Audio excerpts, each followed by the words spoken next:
ایک بھائی نے فرمایا کہ اذان سے قبل درود پاک پڑھنے کی کیا شرعی حیثیت ہے؟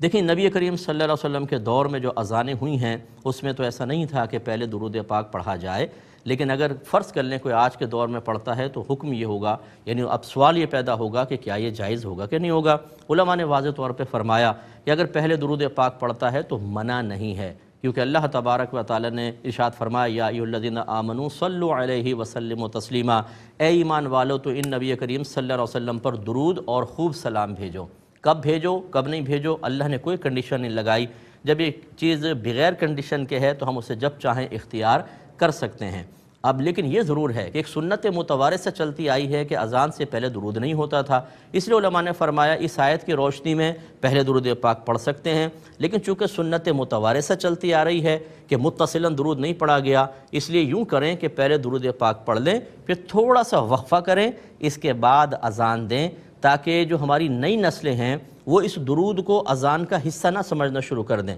اس طریقے سے کوئی حیت اختیار کرنا کہ جو سنت متوارثہ چلی آ رہی ہو اس میں تغیر اور تبدل پیدا ہو جائے اور بچے ایک ایسی چیز کو جس کو ہمارے نبی نے متعارف نہیں کروایا ہم اسے اس کا حصہ سمجھنا شروع کر دیں، یہ مناسب نہیں ہے۔ تو درود پاک پڑھنا بالکل جائز ہے اذان سے پہلے، لیکن اس کے بعد تھوڑا سا وقفہ کر لیں، آدھے منٹ کا یا چلیں 20 سیکنڈ کا کر لیں، اس کے بعد پھر اذان دیں تاکہ سب کو واضح ہو جائے درود پاک برکت کے لیے پڑھا گیا ہے اور یہ اذان کا حصہ نہیں ہے، اذان یہ ہوتی ہے۔ تو امید ہے کوئی مسئلہ نہیں